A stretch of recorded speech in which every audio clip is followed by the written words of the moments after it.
That's a wonderful question that is being asked by this lady. How do we know if God really exists? There is nothing that will be more compelling to believe than something we can find in our being. The existence of God can be proven in so many manners. But the first and the best way to prove that there is God and to believe that He really exists is within ourselves. Let us read in the book of 1 Chronicles, chapter 28, verse 9, it says, and I read, "And thou, Solomon, my son, know thou the God of thy father, and serve him with a perfect heart and with a willing mind. For the Lord searcheth all hearts, and understandeth all the imaginations of the thoughts. If thou seek him, he will be found of thee. But if thou forsake him, he will cast thee off forever." You see, there is an assurance in the Bible that if you will seek God, if you want to know that He exists, if you want to know that He really exists, you will find Him. The Bible tells us He will be found of thee. The Bible is speaking to Solomon that time. Solomon will find God. When? Where? How? It's very clear.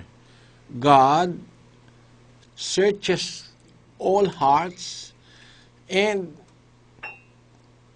understandeth all the imaginations of the thoughts. See? Within us, God has a way to convey the message that He exists. You can find Him within you. You can find Him in your heart. You can find Him in your thoughts. That's what the Bible says. How do we know that you can find Him in your heart and in your being? Let us read another verse in the book of Romans chapter 2, verse 14. "For when the Gentiles which have not the law do by nature the things contained in the law, these having not the law are a law unto themselves, which show the work of the law written in their hearts, their conscience also bearing witness, and their thoughts, the meanwhile accusing or else excusing one another."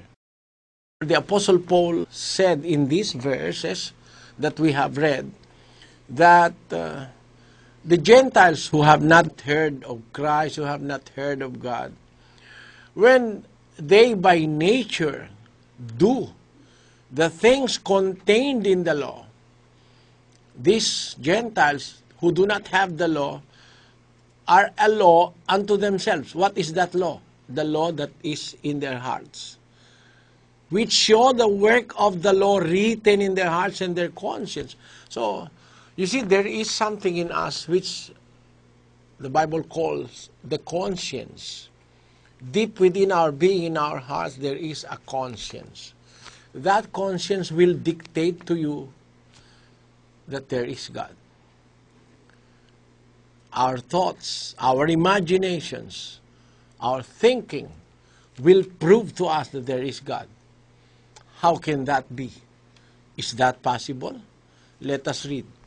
In the book of Romans 1:19 to 20, it says, "Because that which may be known of God is manifest in them, for God hath showed it unto them." God, to be known, He is showing Himself to us. How? Let us continue on verse 20. "For the invisible things of Him from the creation of the world are clearly seen, being understood by the things that are made, even His eternal power and Godhead, so that they are without excuse." So, the eternal power of God is manifest by the things which He has made. The invisible things of God becomes visible from the creation of the physical world, that the world that we can see, being understood, according to Paul, by the things that are made. You see, the making of a maker introduces the kind of the maker. I have here a table. I know that somebody made it. It did not come into existence because it just grew. The table grew here in this place by itself. This is a table because a carpenter have done it. Although I have not seen the carpenter, by the way this table was constructed or was made, I believe that the one who made this table is an understanding carpenter, a good carpenter. The smoothness of the table, the level of the legs of this table showed me that the one who made it is an intelligent carpenter. Now, why do I say this? I'm saying this as an example. Not all things that we can see on this earth are made by human beings. Although this table was made by a human being, the wood that was used in making this table is not made by human beings. It was made to grow on earth by a power, which the Bible calls God. The Bible tells us that God caused every living thing to exist in this earth. So, by the things that He has made, we will have an idea about His power and Godhead of His being. We can see the sun, which has been there for billions of years, and which is believed by scientists to stay there for another 5 billion years. It seems that the power of the sun to generate heat and light is almost inexhaustible. That displays the eternal power of God.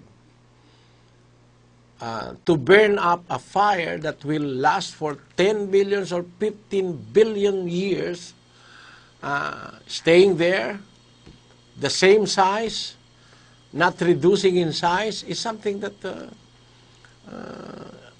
displays the eternal power of God who made the sun and the other stars in our galaxy and in the universe. These things came into existence not by chance. Why not by chance, as others believe in the Big Bang? Why do I believe it is not by chance or by the Big Bang that these things have come into existence?